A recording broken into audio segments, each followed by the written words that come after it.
Don't bother reviving her again. Just let the paperwork run its course. That was my stepmother's voice, steady as a weather forecast, coming from somewhere near the foot of my bed. I couldn't open my eyes. My arms wouldn't lift.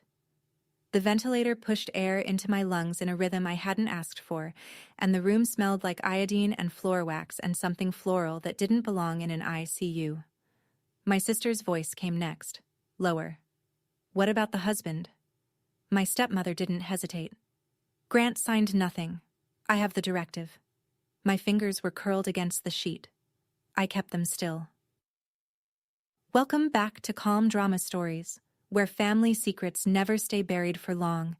If this is your first time here, hit subscribe and join the family, because this story is one of the wildest ones we've ever told. Let's get into it. That conversation at the foot of my bed happened on a Monday, but the story that led to it started long before the machines, before the monitors, before my stepmother decided I was worth more to her dead than alive. My father, Douglas Myers, married Jeanette Harlow when I was 17. I remember the wedding because it was the first time I saw my father cry since we buried my mother. Different tears, though. My mother's funeral was December. Snow on the parking lot. My father gripping my hand so hard his knuckles went white. Jeanette's wedding was June. Garden ceremony behind her sister's house. And Douglas stood at the altar with this stunned, grateful look, like somebody had handed him a second plate at a dinner he thought was over. Jeanette wasn't a villain back then. I need you to understand that. She had her own daughter, Kelsey, who was 14 and nervous, and stood next to me during the ceremony in a dress she clearly hated. Jeanette herself was 42, with short brown hair and the kind of practical shoes that said she didn't have time for nonsense. She had been a bookkeeper at a medical supply company before she met my father. She quit that job to take care of him when the diagnosis came. Chronic obstructive pulmonary disease, then lung cancer. 12 years of oxygen tanks, hospital visits, medication schedules, and slow, patient decline. Jeanette managed all of it. She drove him to oncology appointments in her sedan with the cracked dashboard. She organized his pills in a weekly tray with little blue lids. She slept on a cot next to his hospital bed the last 3 months of his life and did not complain once. At least, not where I could hear her. Douglas died 14 months before I woke up in that ICU. He was 67. I was 28, newly married to Grant, working freelance as a graphic designer from a desk in our spare bedroom. And there was one thing my father asked me to do before his mind started clouding from the morphine. He asked me to sign a healthcare power of attorney naming Jeanette as my decision-maker. I was 23 when I signed it. Unmarried. Jeanette was the closest thing I had to a mother. My father handed me the pen, and I didn't think twice. I should have thought twice. The first thing I remembered after the darkness was the beeping. One tone, repeated, exactly 4 seconds apart. Mechanical and indifferent as a metronome. Then the ventilator. A hiss. A push, a hiss, a push. Air forced into my chest like someone inflating a balloon that didn't want to be inflated. My mouth was dry. My tongue felt 3 sizes too big. My eyelids were sealed shut, not by choice, but by whatever the human body does when it shuts down and restarts in the wrong order. I tried to move my right hand. Nothing. Tried the left. A twitch maybe, or maybe I imagined it. My legs felt like they belonged to someone else, heavy, distant, numb from the hips down. Then the voices. At first they were just sound, shapes of words without meaning, the way you hear a conversation in a language you don't speak. Gradually, the shapes sharpened. Said the neurologist is coming Tuesday. That was Kelsey. I recognized her before I recognized the words, because she was wearing that perfume, vanilla and oat milk. Sweet enough to make your sinuses ache. She'd worn it since college. It was the first thing I identified in that room that wasn't medical. Tuesday is too late. That was Jeanette. Closer. Near the left side of my bed. Maybe standing. Maybe sitting in the vinyl chair I could hear creak when she shifted. A third voice. Male. Older. Professional. Mrs. Harlow, the patient's condition is stable. There's brain activity. We need to give the body time to... She wouldn't want to live like this. Jeanette's voice cut him off, and I felt something cold move through my chest that had nothing to do with the ventilator. I know my stepdaughter. She would not want machines keeping her alive. I wanted to scream. I wanted to sit up and grab her arm and say, "I'm right here. I can hear you. I am alive."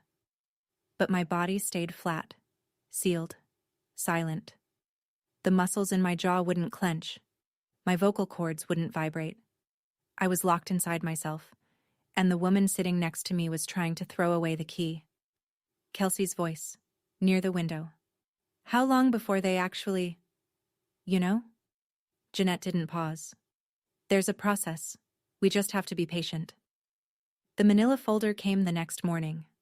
I heard Jeanette's heels first, 3 quick clicks on the linoleum, then the softer scuff of her sitting down, then the unmistakable sound of a clasp being unfastened and paper sliding out. She didn't close the door all the way. The hall noise, a cart rolling, a distant intercom, leaked in around the edges. "Look at this." Jeanette's voice was low, directed at Kelsey. Paper rustled. "Douglas set up the trust so she gets it all at 30. All of it. $4 million. The number hung in the air. 4 million. I'd known about the trust in a general way. My father had mentioned it twice. Once when I was 21 and once a few months before he died. He'd said it was my mother's life insurance money, invested and grown over 2 decades. He'd set it to release on my 30th birthday. I hadn't thought about the details. I hadn't needed to. Kelsey's voice. "She's 29. 6 days. Jeanette's voice was tight, controlled, the way she sounded when she was calculating something. 6 days and she turns 30. And if she's alive when that happens, every cent goes to her. Not us. Her. But if she..." Kelsey trailed off. "If she doesn't make it to 30, the trust reverts to Douglas's estate, which, per the will, comes to me." A pause. All of it. I lay there, breathing the ventilator's rhythm, and felt the room rearrange itself around a fact I hadn't understood until that moment. The trust wasn't just money. It was a clock. And Jeanette had been counting the days since the moment I was admitted. 6 days. That was how much my life was worth to the woman who had made my father's soup for 12 years. Not because she hated me, not because I'd done something wrong, but because a calendar and a bank account had aligned in a way that made my death convenient. I heard her close the manila folder and set it on the bedside table. The clasp clicked shut. I felt the weight of it there, 3 inches from my hand, like a verdict someone had already signed. Grant and I had a thing about Tuesdays. It started when we were dating. He was working construction, still is, and his crew ran Monday through Saturday, early starts, long days, the kind of work that leaves your hands raw and your back stiff by Wednesday. But every Tuesday at noon, no matter what, he'd call me. Not text. Call. He said texting felt like leaving a note on someone's door instead of knocking. The first Tuesday he called, I was sitting cross-legged on the kitchen floor eating cereal out of the box and trying to fix a logo for a plumber in Ridgedale who wanted something classy, but also tough. Grant asked what I was doing. I told him. He laughed. He had a laugh that sounded like it surprised him every time it happened. After we got married, the Tuesday calls stayed. Sometimes they lasted 2 minutes, sometimes 20. The content didn't matter. He'd tell me about a beam that came in warped or a new guy on the crew who couldn't read a level. I'd tell him about a client who wanted their website to look more blue, but not blue. We didn't solve anything. We just checked in. The last time I talked to Grant before the accident was a Tuesday morning. He asked if I needed him to come with me to the cabin. Jeanette had called that morning, invited me up for the weekend. Said Kelsey missed me. Said the cabin needed someone young to help with the gutters. I told Grant no. I'd be fine. It was only 2 hours up the mountain. He said, "Call me when you get there." I said, "I always do." Lying in that hospital bed, counting the hours, I kept thinking about that phone call. Grant didn't know I was here. Or rather, he thought he knew. Jeanette had told the hospital he was overseas. She'd called him and said I was stable. Resting. No visitors recommended. My husband was somewhere out there, probably on a job site, probably thinking about calling me Tuesday, not knowing that the woman he trusted to watch over me was measuring the distance between my birthday and my coffin. I didn't know any of this yet. I learned it later. But lying there, I felt Grant's absence like a missing tooth, a gap where something solid used to be. The first time Donna Kowalski walked into my room, I didn't know she would save my life. She came in at 11:47 p.m. I know the time because she said it out loud, the way nurses do when they're logging vitals. 11:47, checking lines, room 412. Her voice was different from the daytime nurses, lower, unhurried, with the kind of steadiness that comes from doing something 10,000 times. Jeanette and Kelsey had left hours ago. The room was dark except for the blue glow of the monitors. The hallway was quiet. That particular middle-of-the-night quiet that hospitals get, where the silence isn't really silence, but a hum of distant machinery and muffled footsteps, and the occasional page over the intercom. Donna talked to me. Not because she thought I could hear her, at least, not that first night, but because it was what she did. 23 years of nursing had taught her, she told me later, that talking to unconscious patients was just good practice. You never know who's listening, she said, and it's a lonely business, being in a coma. All right, sweetheart, let's check your lines. Her hands were warm and dry, and they smelled like betadine soap, that sharp, clean amber scent that every hospital worker carries on their skin. She adjusted the IV drip, checked the ventilator connections, and pressed 2 fingers to my wrist. Professional. Quick. But gentle in a way that felt different from the way Jeanette touched me. Jeanette's hands were cold. Always had been. And when she touched my arm earlier that day, her fingers pressed in a way that felt less like checking my pulse and more like checking my temperature the way you'd check whether a steak was done. Donna wrote something in a small notebook she carried in her scrub pocket. Not the hospital chart, her own notebook. I'd learn later that she kept one for every shift, every patient. Timestamps, observations, things the official chart didn't capture. Little details, patterns. She clicked her pen, slipped the notebook back into her pocket, and paused at the foot of my bed.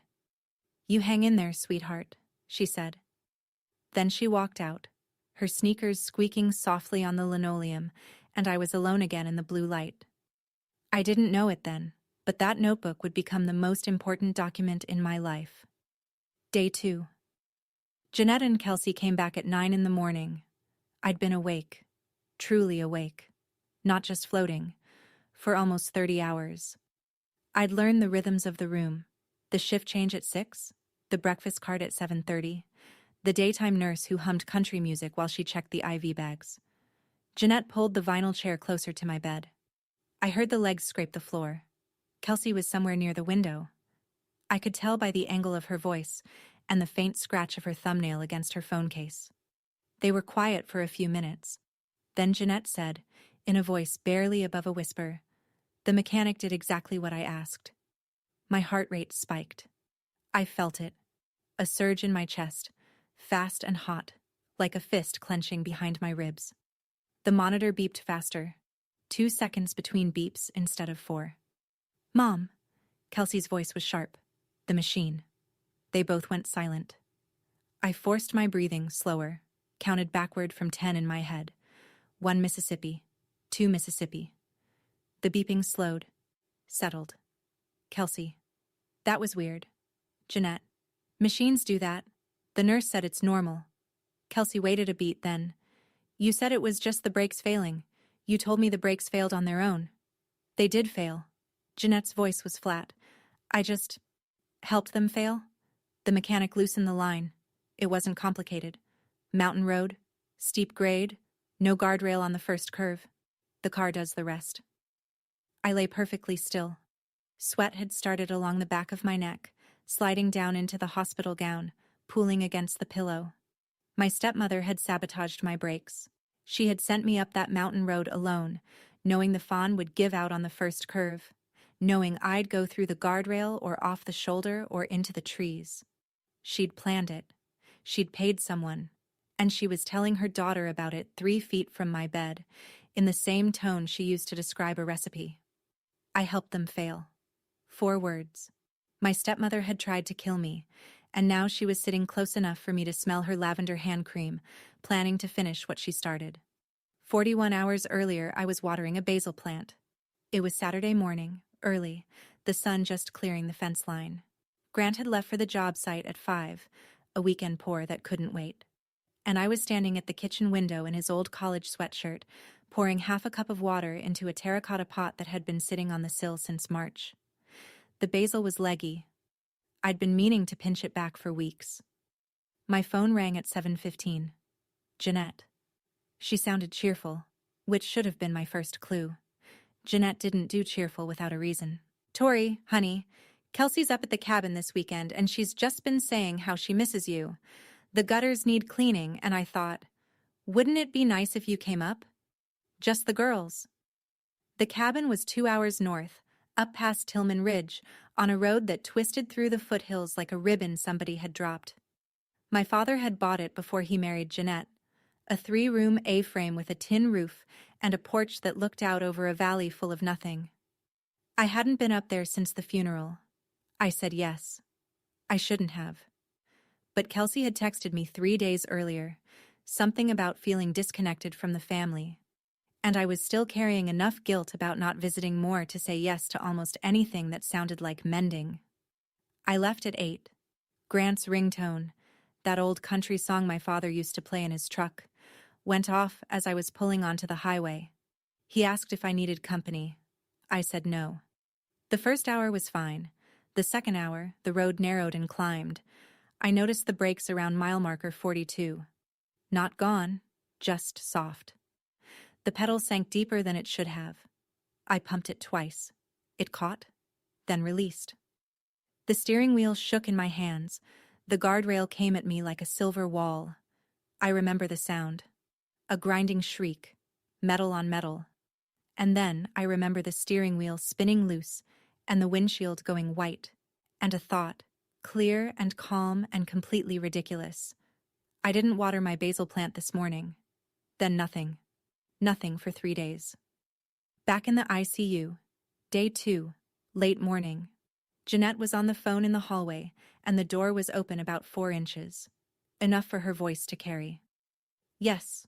Her husband is overseas on a construction project. He's been difficult to reach. A pause. No.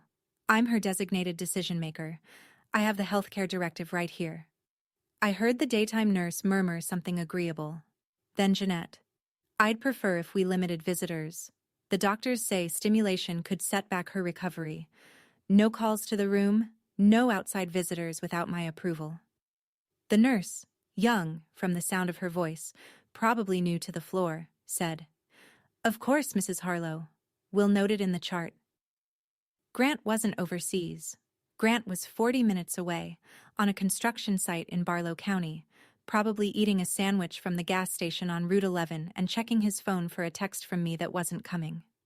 Jeanette knew that. She'd called him the day I was admitted. I pieced this together later, and told him the doctors had everything under control, that I was sedated, resting, and that visitors would only complicate the process. She'd used words like protocol and observation period and the medical team recommends, words that sound official enough to make a worried husband hesitate. And Grant trusted her. Why wouldn't he? She was family. She'd made Douglas's soup for 12 years. She'd held my hand at the funeral and cried real tears. She had a manila folder full of documents that said she was in charge. Kelsey came back from the vending machine, I heard the crack of a soda can, and sat down in the chair by the window. What if Grant just shows up? He won't. Jeanette's heels clicked back into the room. The door closed behind her. I told him she's stable and resting, that the doctors recommend no visitors for optimal recovery. He's not the type to push back on medical advice. She was right. Grant was steady, practical, a man who believed that when a professional told you something, they probably knew what they were talking about. Jeanette had counted on that. She'd counted on his decency. My husband thought I was resting. My stepmother had made sure of that. 6 months before he died, my father called me into his bedroom. It was February. The room smelled like the eucalyptus oil Jeanette rubbed on his chest every morning and the oak dresser that had been there since before I was born. He was sitting up in bed, thin as a broomstick, with an oxygen cannula looped behind his ears and a glass of water sweating rings onto a coaster shaped like a trout. "Sit down, Tori." He patted the edge of the bed. His hand was mostly bone by then, long fingers, raised veins, skin like tissue paper, but still warm. Always warm. "I need to tell you about the trust." He explained it simply, the way he explained everything, like he was walking me through a blueprint. My mother, Lauren, had a life insurance policy, $2 million. After she died, Douglas invested it. Over 18 years, it had grown to just over $4 million. He'd set up a trust to hold it. Distribution date, my 30th birthday. Not a day sooner. "Nobody can touch it," he said. "Not Jeanette, not Kelsey, not even you until your birthday." That's how I set it up. I asked the obvious question, "What about Jeanette?" He looked at the window. The blinds were half open, striping the wall with afternoon light. "I've taken care of Jeanette differently. The house is hers. But this money..." He turned back to me. "This is your mother's money, Tori. Your real mother's." He said it like it was sacred. To him, it was. I didn't ask what would happen if I died before 30. It didn't occur to me. I was 28, healthy, married, employed. Death at 29 was not on my list of concerns. But Douglas had thought about it. He'd thought about everything. And somewhere in the trust documents, in language I'd never read, was a clause that said, if the beneficiary dies before the distribution date, the trust reverts to the grantor's estate. And Jeanette, per Douglas's updated will, was the sole heir of that estate. I didn't know that clause existed until much later, but Jeanette did. She'd known about it for a long time, maybe even before Douglas died. "Your real mother's money?" He said it with reverence. To Jeanette, those same words must have sounded like a locked door. The afternoon of day 2, Jeanette left to meet with Dr. Callahan. I heard her heels click down the hall, fade, disappear. The door stayed open. The room went quiet except for the monitor and the ventilator and the muffled sound of a television playing somewhere on the floor. Kelsey stayed behind. She didn't say anything for a long time. I heard her breathing. Uneven, wet. The kind of breathing that comes before crying. Then she moved closer. The vinyl chair creaked. Her perfume, that vanilla oat milk, came with her. "Tori." Her voice was barely a whisper. "I didn't want this." She paused. I heard a sniffle, then the sound of her wiping her face with the back of her hand. "Mom said it was the only way. She said you'd never even know. She said the accident would look like brakes just fail sometimes, right? On mountain roads?" She said it happens all the time. Kelsey's voice cracked. I didn't think she'd actually do it. I thought she was just talking. You know how she talks." I knew how she talked. Jeanette talked about things the way she managed pill schedules, with precision and follow-through. "Your dad, Douglas, he left you everything, Tori. Everything. Mom got the house, and it's not like the house is nothing, but there's no cash, no savings. The medical bills ate everything that wasn't in the trust. Do you know what it's like watching your mom count coupons at 54? Clipping them from the Sunday paper with kitchen scissors because she can't afford the digital ones?" Kelsey's voice was rising now, tangled with tears and something that sounded almost like anger. Not at me. At the situation. At the way the numbers had arranged themselves.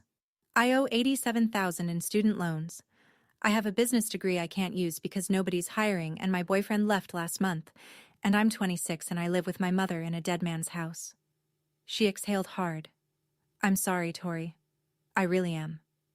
Then I heard her pull out her phone. Her thumbnail tapped the screen. One quick text. I'd learn later what it said. 3 words. "How much longer?" She wiped her face one more time, stood up, and walked to the window. I heard her open the blinds. Afternoon light shifted across my closed eyelids, warm and gold and entirely indifferent. That night, Alone in the dark, I started counting. Not time. I couldn't see a clock. But rhythms. The daytime nurse came every 2 hours. She hummed country music and smelled like strawberry hand sanitizer. The shift change happened at 6. I could tell because the voices at the nurse's station changed pitch and volume, like someone switching radio stations. Donna came on at 10, checked me at 10, then 2, then 6. Her visits were shorter but more thorough. She read my chart out loud, which the daytime nurse didn't do. Jeanette arrived between 8 and 9 each morning. She stayed until 6 or 7 in the evening, sometimes with Kelsey, sometimes alone. She took phone calls in the hallway. She ate lunch in the cafeteria. I could smell the soup on her breath when she came back. I began to map my day around these patterns. The windows of safety, the stretches when nobody was watching. Between 2 and 6 in the morning, Donna's gap, I was alone. I used those hours to test my body. I started with my toes, the right foot first. A curl, a flex, a release. It hurt. A deep electric ache that ran from my ankle to my hip. But it happened. Movement. Voluntary, deliberate movement. Then my fingers. My left hand was stronger than my right, maybe because the IV was in my right arm and the tape restricted my motion. I practiced making a fist under the sheet. Open, close, open, close, like squeezing one of those rubber stress balls Grant kept in his truck. My throat was the biggest problem. I could swallow. The ventilator forced air in, but my throat muscles still worked enough to manage saliva. But my voice was locked behind something I couldn't identify. Whether it was weakness or swelling or pure neurological confusion, I didn't know. I tried to whisper once, in the dark, and what came out was less than a whisper. A hiss of air with no shape to it. I had no phone, no voice, and no way to sit up. But I had something Jeanette didn't know about. I was awake. And I was counting every minute she was gone. Day 3. The conversation that changed the math. Jeanette caught Dr. Callahan outside my room. The door was open about 6 inches. Enough to hear everything if I held my breath and let the ventilator do the work. Dr. Callahan, I need to discuss the timeline. Jeanette's voice was measured, polite, with an undercurrent of steel. She's been in a coma for 3 days. The EEG shows minimal brain activity. I have the advance directive authorizing withdrawal of life-sustaining treatment. Callahan spoke slowly. He had the kind of voice that carried weight without volume, the voice of someone who'd delivered bad news 1,000 times and knew that speed was the enemy of clarity. Mrs. Harlow, I understand your position, and I respect the directive.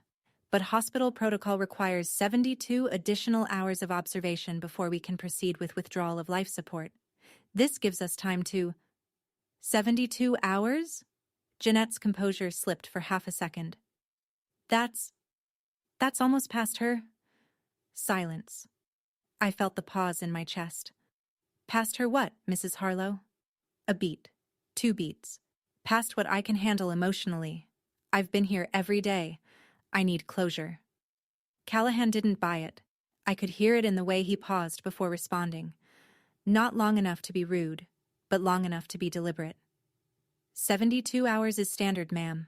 I'll schedule the evaluation for Thursday morning. If the results are unchanged, we'll discuss next steps then. Thursday morning. My birthday was Thursday. 72 hours from Wednesday morning was, roughly, Thursday at dawn. If Callahan ran his evaluation at 8 a.m. Thursday, the trust would have already distributed at midnight. Jeanette would lose everything. I heard her heels start pacing in the hallway. 3 steps, pivot, 3 steps back. The sound of someone doing arithmetic in her head and not liking the answer. Is there any way to expedite the process? Jeanette asked. A second opinion? A transfer to another facility?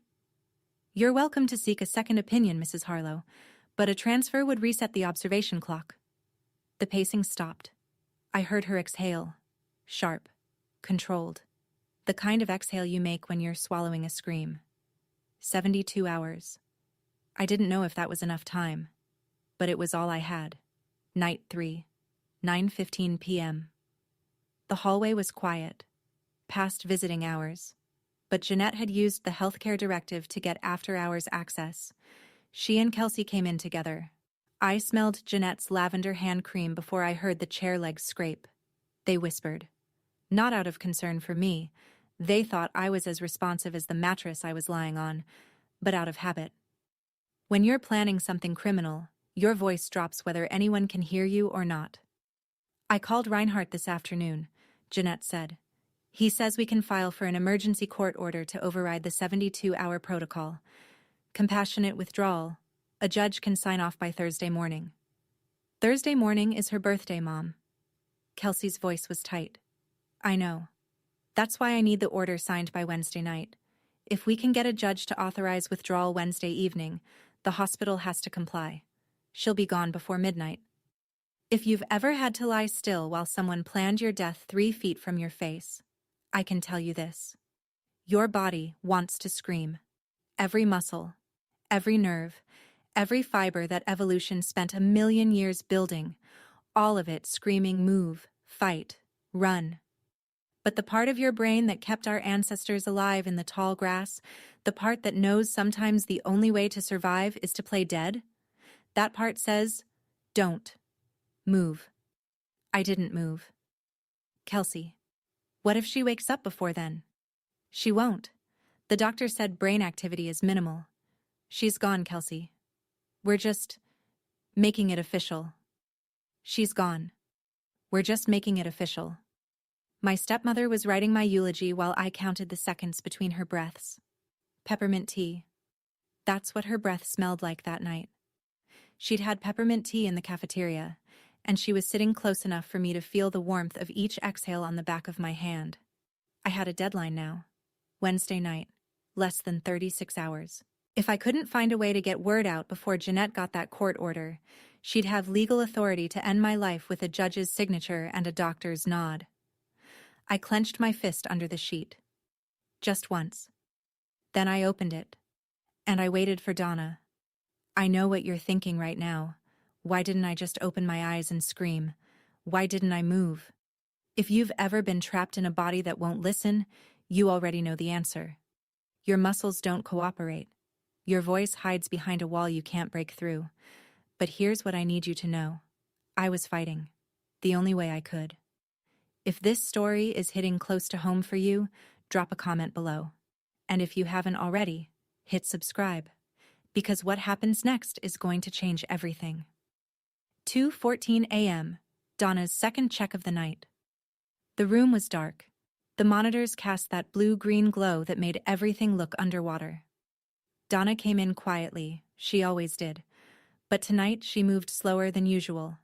She adjusted my IV line, checked the ventilator readout, and then did something she hadn't done before.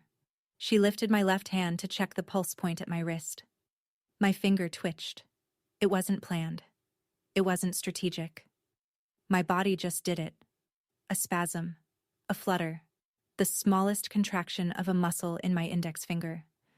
But Donna felt it. I know because her hand stilled. Her breathing changed. And she didn't let go. Tori? Her voice was barely above a breath. Can you hear me? I tried again. Concentrated every ounce of whatever neural pathway was still functioning into my left index finger. It moved. A definite voluntary flex. Donna didn't gasp, didn't call for help, didn't rush out of the room. She stood there, holding my hand, and I felt her thumb press gently against my knuckle. A squeeze. Brief, professional, and the warmest thing I had felt in 3 days. Then she let go. I heard the click of her pen, the scratch of writing in her notebook. I couldn't read it, but I found out later. 2:14 a.m. Responsive finger flex, left hand. Voluntary? 2 instances. Patient may have awareness. She paused. I heard her look toward the door, a shift in the direction of her breathing. Then she clicked the pen closed and slipped the notebook back into her scrub pocket. She didn't tell the daytime staff. Not yet. She told me later that she needed to be sure. 1 flex could be involuntary. A reflex? A random firing. 2 was interesting, but she needed more before she'd risk saying anything, Because if she reported awareness and Jeanette was the healthcare proxy, Jeanette would know. And something about Jeanette. Donna couldn't explain it. Not logically. Not yet. Made her uneasy. "You hang in there, sweetheart," she whispered. Then she squeezed my hand one more time and walked out. The sneakers squeaked on the linoleum, soft as a whisper. In the dark, I curled my fingers into the sheet and held on.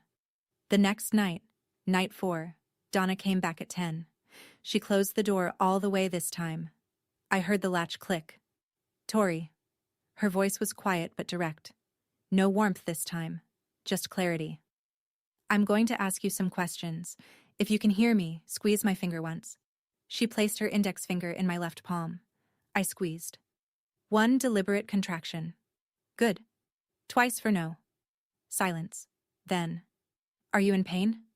One squeeze. "Yes." "Can you open your eyes?" 2 squeezes. "No."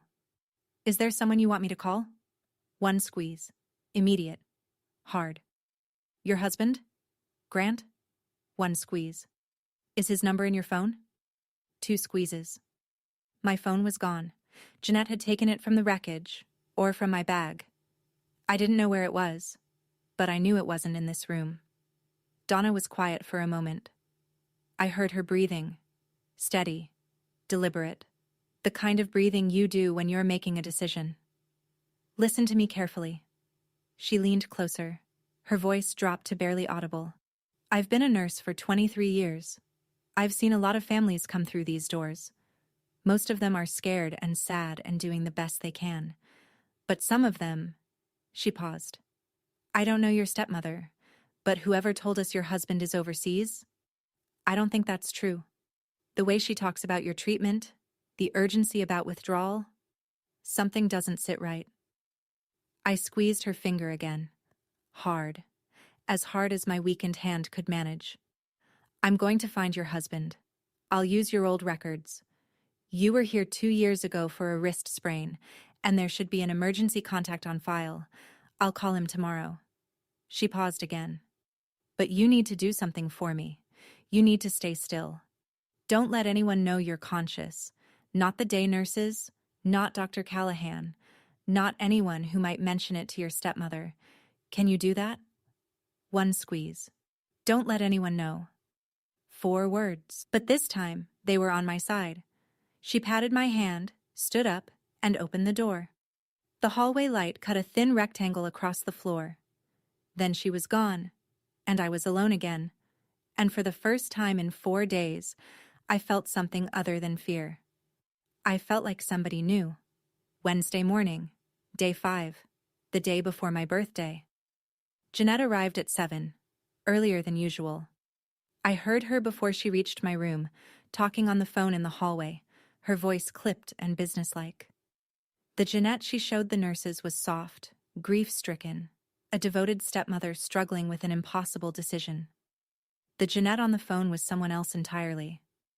"I need the order signed today," she said. "Not tomorrow. Today. I was told the judge could have it ready by..." Pause. "Wednesday evening. Yes, I'll come to the courthouse if I have to." Another pause. Longer. "Because every day we wait is another day she suffers. That's what I'll tell the judge." Compassionate withdrawal. Compassionate. She used that word like a tool. Something you pick up, use, and put back in the drawer. Jeanette ended the call and came into the room. I heard Kelsey arrive a few minutes later. The vanilla oat milk, the soda can, the phone case scratch. "The lawyer says we can get a court order by tonight," Jeanette told Kelsey. "The judge has agreed to an emergency hearing. Compassionate grounds." "Tonight?" Kelsey's voice was thin. That means we go to the hospital tonight with the order. Dr. Callahan has to comply. The withdrawal begins before midnight." Jeanette paused. "And by morning, it's done." "Thursday morning is her birthday, Mom. I know what day it is, Kelsey." The words landed in the room like stones dropped into a pond. I felt the ripples in the silence that followed. "Can't we just..." Kelsey started. "No." Jeanette's voice was flat. "We can't just wait. If she turns 30, we get nothing." Not a cent. Do you understand? Your student loans, my medical bills, the mortgage payments Douglas stopped making when he died. None of it gets paid. We go back to counting coupons. Is that what you want? Kelsey didn't answer. Wednesday night. That was the new deadline. Not 72 hours. Jeanette had found a way around the protocol. A judge, a court order, a piece of paper that would authorize the hospital to pull my ventilator before the clock struck 12. I had maybe 12 hours. Donna had maybe 12 hours. My birthday was tomorrow. Jeanette wanted me dead by tonight. It was Tuesday. I didn't know that at the time. The days had blurred into one long fluorescent hum. But it was Tuesday. And on Tuesdays, Grant called. He didn't call me because my phone was gone, and the hospital had been told not to let calls through. But he was about to get a call from someone else. Donna found Grant's number in the hospital's records. My emergency contact from a wrist sprain 2 years earlier. She called from the nurse's break room during her lunch break at 12:15, which she told me later was the only window she had that wasn't monitored by the charge nurse on the day shift. Grant picked up on the second ring. He always did on Tuesdays. Donna told me the conversation lasted 4 minutes. She spoke first. Mr. Myers, my name is Donna Kowalski. I'm a registered nurse at Ridgeview Medical Center. Your wife, Tori, is in the ICU. She's been here since Saturday. Silence. Then Grant's voice, breaking apart. What do you mean she's in the ICU? Her stepmother called me. She said Tori was stable, resting. She said the doctors recommended no visitors. Sir, who told you that? Jeanette Harlow. She called me Saturday night. She said... He stopped. Donna heard him breathing. Hard. Fast. She said there was nothing to worry about. Donna waited. She told me later that she could feel the anger building on the other end of the line, the way you feel a storm coming before you see the clouds. Is my wife alive? She's alive. And she's awake. More silence. Donna let it sit. I'm coming, Grant said. Don't come to the front desk. Her stepmother has restricted visitor access. Come to the east entrance, 4th floor, after 10 p.m. tonight. I'll meet you at the stairwell. Is she... His voice caught. Is she okay? Donna paused. Then carefully. She squeezed my hand, Mr. Myers. Twice. 3 words before he hung up. Donna told me about them that night, sitting beside me in the dark, her voice steady and warm. He said, She's my wife. Grant was at the east stairwell by 9:47 p.m., 20 minutes early. Donna said he was still wearing his work boots, and there was concrete dust in his hair. Donna led him down the hallway. I know this because I heard them. 2 sets of footsteps, one soft-soled and familiar, one heavy and slightly too fast, the sound of a man trying not to run. The door opened. The room was dark. Donna closed the door behind them and said, in a voice barely above a whisper, She can hear you. Go ahead. Grant's footsteps crossed the room. He stopped at my bedside. I could smell him. Concrete dust, sweat, the faint cedar soap he used every morning, and the smell undid something inside me that I'd been holding together for 4 days. My throat ached. My eyes burned behind my sealed lids. He knelt. I felt his knees hit the floor, felt the mattress shift as he leaned forward. Then his hand, rough, large, warm from running through the parking lot, wrapped around my left hand and held on. I'm here. His voice was thick, cracked in the middle, the voice of a man fighting everything in his body to stay quiet. I'm here, Tori. I'm not leaving. I squeezed his hand. One squeeze, the hardest squeeze I'd managed since I woke up. I heard him exhale, a shaking, uneven breath, and then silence.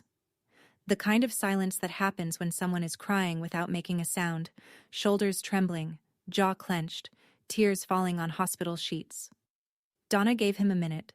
Then she pulled a chair closer and sat down across from him. I need to tell you what's been happening. Her voice was calm, clinical. She explained the POA. She explained Jeanette's behavior, the visitor restrictions, the urgency about withdrawal, the court order being filed. She explained the 72-hour protocol and Jeanette's attempt to circumvent it. She explained what she had heard through cracked doors and noted in her notebook. Grant listened. I felt his hand tighten around mine as each piece fell into place. When Donna finished, the room was quiet. Then Grant said, "What do we do?" "You call a lawyer," Donna said. "Tonight. Preferably one who specializes in trusts and estates. And then you call the police." Grant didn't let go of my hand for the rest of the night. He sat in the vinyl chair until 5 in the morning, when Donna told him he needed to leave before the day shift arrived. He stood up, pressed his lips to my forehead, and whispered something I'll keep between us. His hand was the last thing I felt before he left. Rough, warm, steady. Not letting go until the very last second. Wednesday morning, 7:15. Grant had left at 5. I was alone. The door opened. No knock. The first thing I noticed was the perfume, vanilla oat milk, and my eyes clamped shut hard enough to hurt. Kelsey sat down. She didn't say anything for a long time. I heard her set down a cup of coffee, the cardboard scrape on the bedside table, and shift in the chair. Then she leaned forward. She was close. Close enough that I could feel her breath on my face, warm with coffee and something sour underneath. She was looking at me. I could feel the weight of her gaze like a hand pressed against my cheek. Your eyelids moved. My heart rate spiked. I felt it. A lurch. A stammer. And I prayed the monitor wouldn't betray me again. I kept my face blank, relaxed my jaw, let my breath follow the ventilator's rhythm. In, out, in, out. Kelsey was quiet. The monitor beeped. 4 seconds. 4 seconds. 4 seconds. She said it like she was deciding something. I heard her lean back in the chair, then forward again. Her hand touched my wrist. Light. Uncertain. Not like a nurse. More like someone poking a fire they think might still be lit. I didn't move. Not a flicker. Not a twitch. I emptied myself out, let every muscle go slack, let my face become the face of someone who was already gone, the way Jeanette wanted me to look. Kelsey stood up. Her chair scraped the floor. I heard her walk to the doorway and stop. "Mom," her voice in the hallway. I think she might be more responsive. Her eyelids moved, and her heart rate went up for a second. Jeanette's voice came back, distant but clear. "That's just reflexes. The doctor said it happens. Involuntary eye movement, heart rate fluctuations. It doesn't mean anything. Don't worry about it." It looked like she was... "Kelsey." Jeanette's voice hardened. "She's not awake. The neurologist confirmed it. She's not coming back." Kelsey didn't argue, but she didn't leave the doorway either. She stood there for another 10 seconds. I could feel her eyes on my face like heat from an open oven, and I held every muscle in my body so still that my own heart sounded like a drum in a cathedral. Then she turned and walked away. Grant called Martin Falk at 6:30 Wednesday morning, sitting in his truck in the hospital parking lot with the engine off and the windows down. Falk was the attorney who had drafted Douglas's trust 15 years ago. He was 71, semi-retired, and answered the phone the way people of his generation do, on the third ring, with his full name. Martin Falk. Grant told him everything. I heard this later, in pieces, from Grant, from Falk, from the police report, and assembled it the way you assemble a puzzle when you already know what the picture is supposed to look like. Falk confirmed the trust. $4,200,000. Distribution date, Thursday at 12:01 a.m. If Tori dies before distribution, the trust reverts to Douglas's estate. Jeanette Harlow, as sole beneficiary of the estate, receives everything. If your wife is alive at midnight tonight, Falk said, the trust distributes automatically. Mrs. Harlow gets nothing. She's alive, Grant said, and she's awake. Falk called Detective Morrison at the county sheriff's office. Morrison was 43, former military and, according to Donna, the kind of detective who wrote everything down and made decisions like he was diffusing ordnance. Carefully, methodically, with no wasted motion. Morrison wanted evidence. Donna provided it. Her notebook, 23 years of habit, contained time-stamped entries covering every shift since Tori was admitted. Visitor arrivals and departures. Jeanette's conversations overheard through doors left ajar. The visitor restriction request, the claim that Grant was overseas, the urgent push for withdrawal. Dr. Callahan, when contacted by Morrison, confirmed that Tori's brain activity had shown consistent improvement, consistent with a patient who was regaining consciousness, not declining. He agreed to provide the full medical record under subpoena. Donna faxed her notes from the nurse's station at 11 p.m. Wednesday night. The fax machine hummed and clicked and spat out 18 pages of timestamps and observations, each one written in the same tight, careful handwriting. 23 years of nursing. Every timestamp, every visitor, every whisper she'd heard through a door left cracked open. Donna didn't know she was building a case. She was just doing her job. The same way she'd done it every shift since 2003.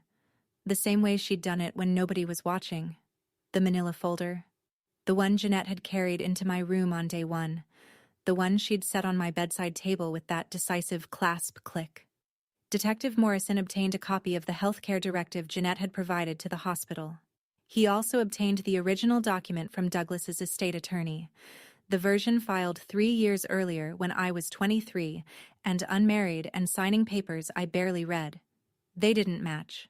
The original directive, drafted by Douglas's lawyer, authorized Jeanette to make medical decisions on my behalf, treatment choices, medication approvals, hospital transfers. Standard scope for a healthcare POA. Nowhere in the original document was there any mention of life-sustaining treatment. Nowhere did it authorize withdrawal of ventilation, feeding, or resuscitation. The version Jeanette gave the hospital had an additional page, page 4 of 4. The original was 3 pages.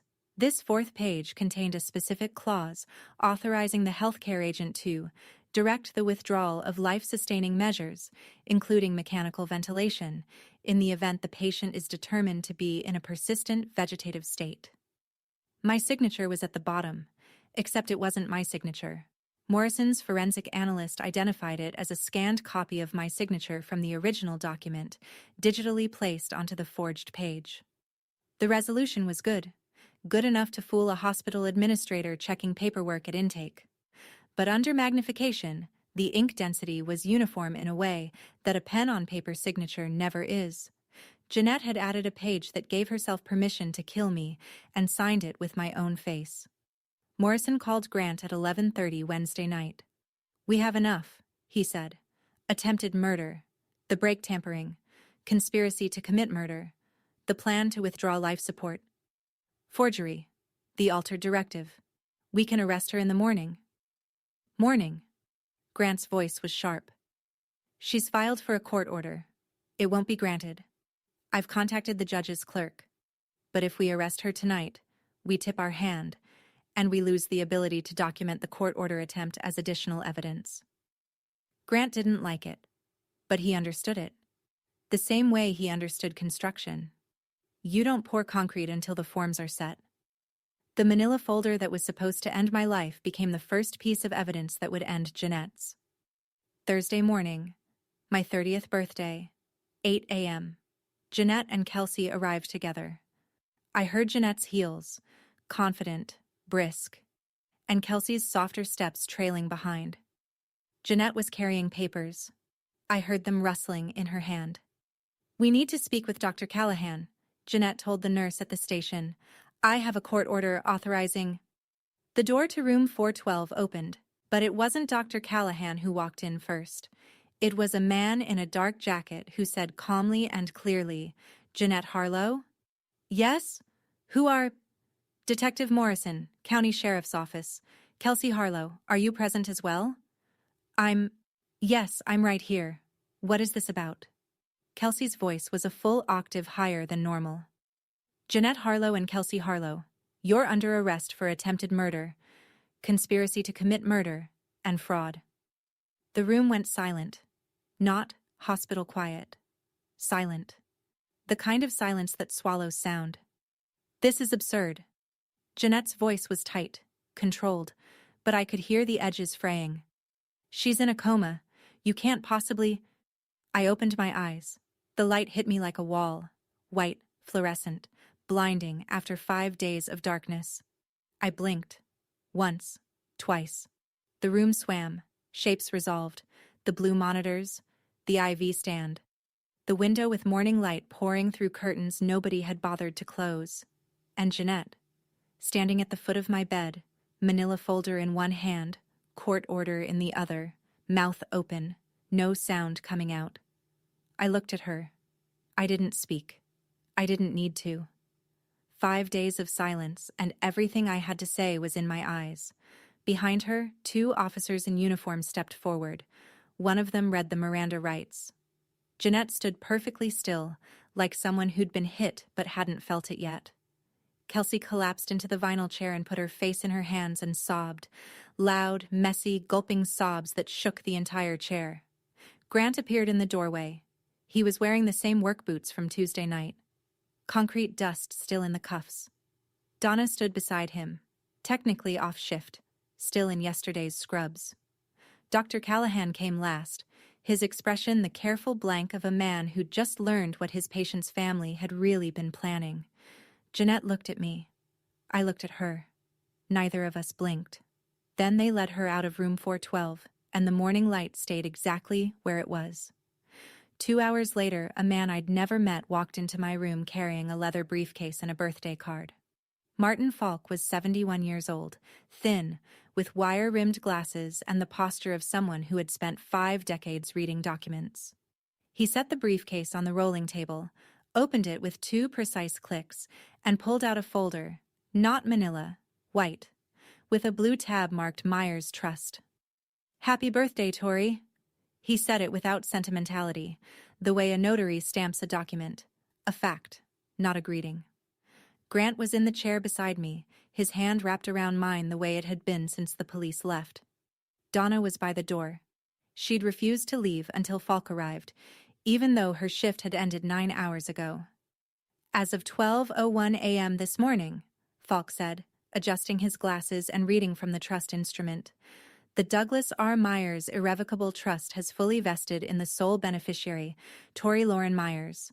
The total value of the trust, as of the most recent quarterly statement, is $4,217,000. He looked up. "It's yours. All of it. No conditions, no contingencies. Jeanette Harlow has no claim. The Slayer statute, which your father's attorney included in the trust terms, would have disqualified her even without the criminal charges." He paused. "Your father thought of everything, Mrs. Myers." I stared at him. My throat was raw. The ventilator had been removed 2 hours earlier, and every breath felt like swallowing sandpaper. But I managed one word. The first word I'd spoken in 5 days. "Thank you." Then I looked at Donna. She was standing against the wall, arms crossed, watching the scene with the expression of someone who'd been doing this for 23 years and had stopped being surprised by anything except this. Her eyes were wet. Just barely. The kind of wet that a woman like Donna would blink away before anyone noticed. "Both of you," I said. My voice was gravel, barely audible, but the room was quiet enough. Donna nodded, a small smile. Then she turned for the door.